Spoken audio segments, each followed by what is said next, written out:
Hi there, awesome teachers. My name is Heidi Tarr, and today I'm going to be showing you how to use LARPing to teach the central dogma. That's right, live action role play. So I found this particular activity on minipcr.com website.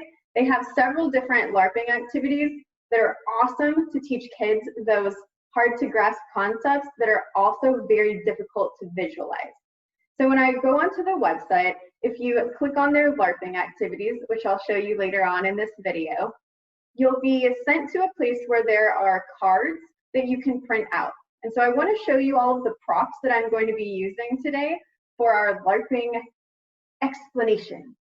So they give you the cards, and we have adenine. What I also like about these is that they have the little hydrogen bonds dotted in as well. So that's a topic you can discuss with your students. They have our thymine, of course. And we also have guanine. And of course, our cytosine. Now, when we get to our transcription process, you're also going to be using the uracil card. Another aspect that I really love about this activity, especially for teachers that may be new to LARPing or just new to teaching in general, they actually have script cards for you to use with your students. So once you get your students lined up to form this DNA molecule, they actually have a script that they can read. And so what I want to discuss is how you'll set the students up and how you'll incorporate these group script cards.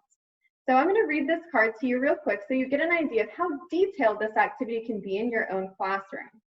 So for example, this one says, my left hand is a phosphate group, my body is a 5-carbon sugar, my right hand is a nitrogenous base. I am, and then the student would say either adenine, thymine, guanine, or cytosine. Then they say, and I am a purine or pyrimidine, because I have a double or a single ring structure. And they will then say, I can make either 2 or 3 hydrogen bonds. So I really like this aspect because you can give the students this card or you can hold it up for them to read. So they really get a feel for the different components of the DNA structure. There's also a card for the complementary bases. That way they see that there is a difference between the leading strand as well as the lagging strand. And so you could hold up this group 2 script, which says very similar information. I am adenine, guanine, thymine, or cytosine. And I bind with adenine, thymine, guanine, or cytosine because I also make either 2 or 3 bonds. And unlike my complementary base, I am a purine or pyrimidine because I have a single or double bond structure. My left hand is a phosphate group. It bands to the 5-carbon sugar next to me. So I really like that aspect, that there is a lot of information. So this website and the activity also goes through how to set this activity up, as well as how to set your students up. And that's something that I'm going to show you right now, what it looks like in my own classroom. So this is what the setup looks like with my own students. I've taken them out to the football field.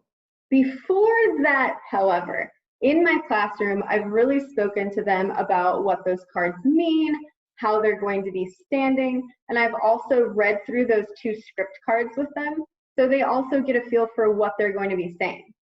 Once I get them in this line, we'll talk about which students are the leading strand, which students are the lagging strand. This is also a good time to reinforce that 3' and 5' ends, as well as what those mean.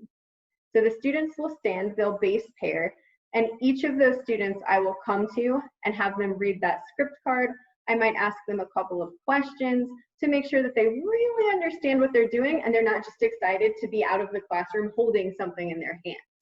And so as you can see here, those students are lined up. We have a leading strand and a lagging strand, and they're all holding their matching base pairs with their partners.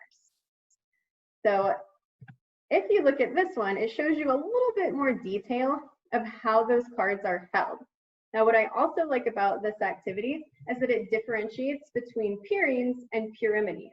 The students that are holding those purines, which have a double ring structure, have their arm fully outstretched to symbolize that that's a larger structure.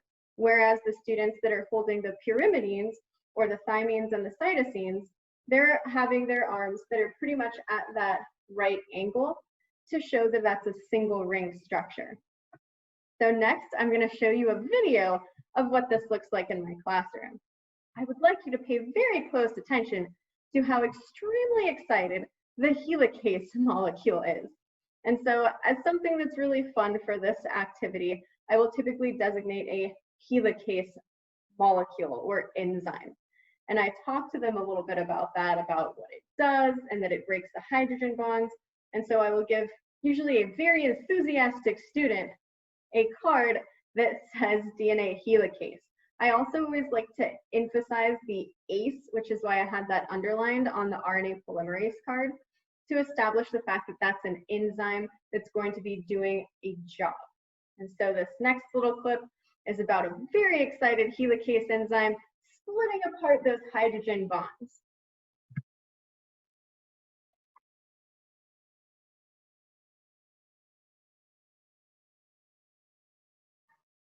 So I hope you enjoyed my little dorky video of my own students working through this activity. Now, I typically use LARPing intermittently with lectures.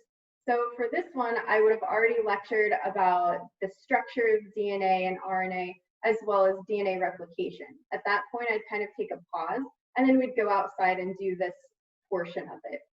The next class period, I would lecture about transcription, and then we'd go out and do this following activity.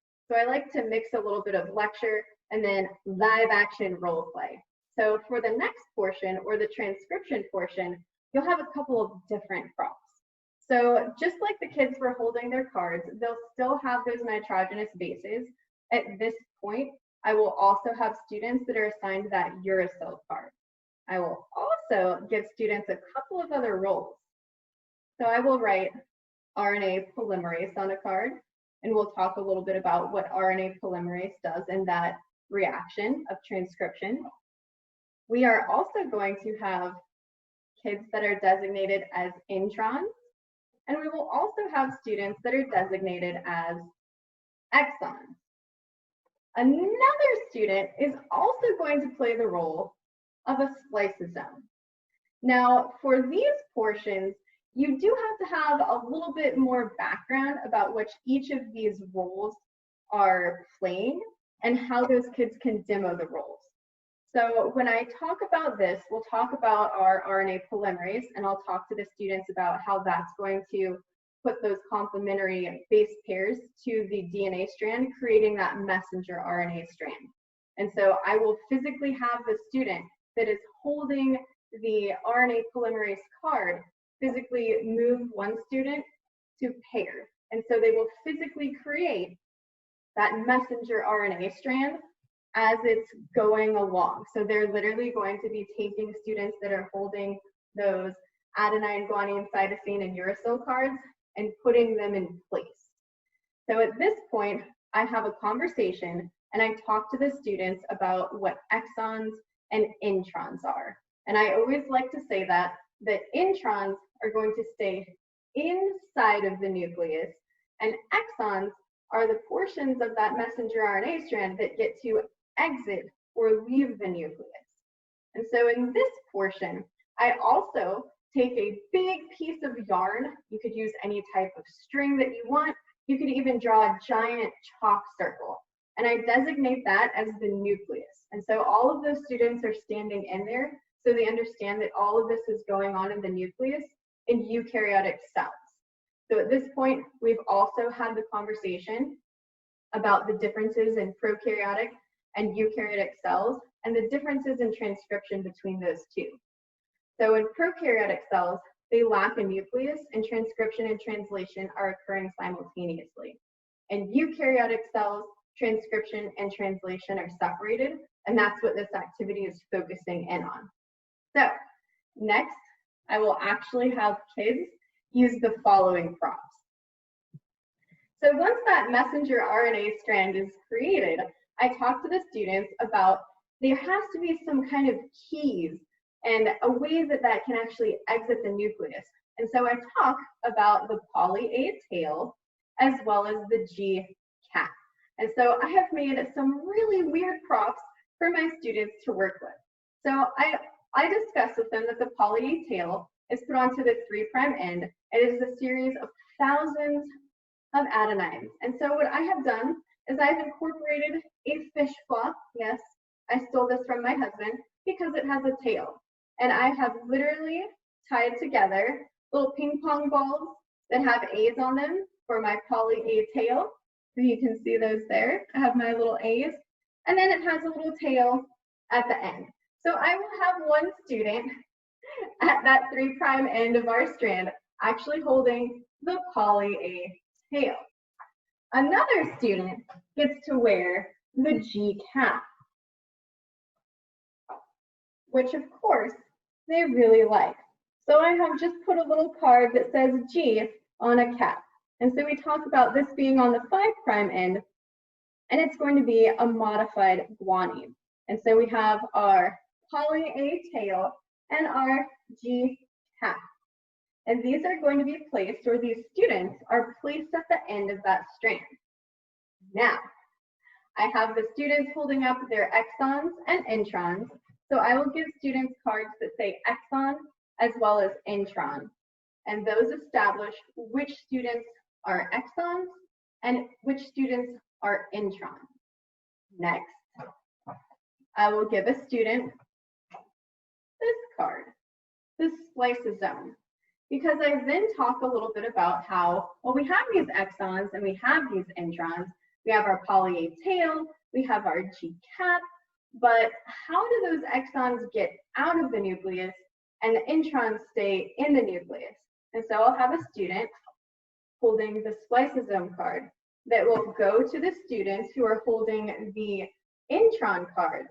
And I will have the spliceosome grab those students nicely and actually remove those students from that messenger RNA strand.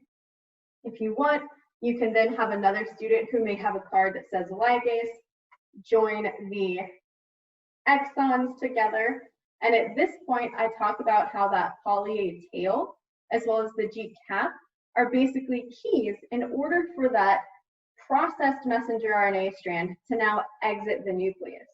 So now I will have the students that are holding those intron cards, they stay inside the nucleus. And then the messenger RNA strand that has our poly A tail, our G cap, as well as only the exons, because it has already gone through that splicing process, I allow those kids to then step out of the circle or out of the nucleus. And that's how I represent the process of transcription using LARPing. As promised earlier in this lecture, I wanted to show you where I got this activity. So if you go to minipcr.com/educational-resources, it will bring you to this page. This is an awesome company that really brings molecular biology into the classroom, and they have tons of free resources for you, as well as resources such as mini PCR machines and gel electrophoresis apparatuses. So if you come to this page that says educational resources, you'll see they have different webinars, they have COVID-19 resources. But if you scroll down, you'll see this, LARPs, and this is exactly where I got the activity. If you increase that little window, you can click on the DNA structure LARP, and that gives you all of the different props that you saw today, minus the ones that I used for transcription, which I created myself, such as the fish flop poly A tail. And so this also takes you as the teacher through the activity. It walks you through how to set this up with your students, where those students should be standing, how they should have their arms either fully stretched or bent. It also gives you exit tickets. So if that's something that you use at your school, you can also use the exit ticket that they provide, and you can kind of cut those up. I really like that they kind of thought of everything start to finish in this activity. I hope you find it as useful as I did. Well, I hope you enjoyed this dorky, crazy LARPing video, and I hope that you can also use this activity in your own classrooms.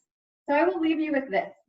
Go out into the world and inspire as many people as you can, change as many lives as you can, and do as much good as you can.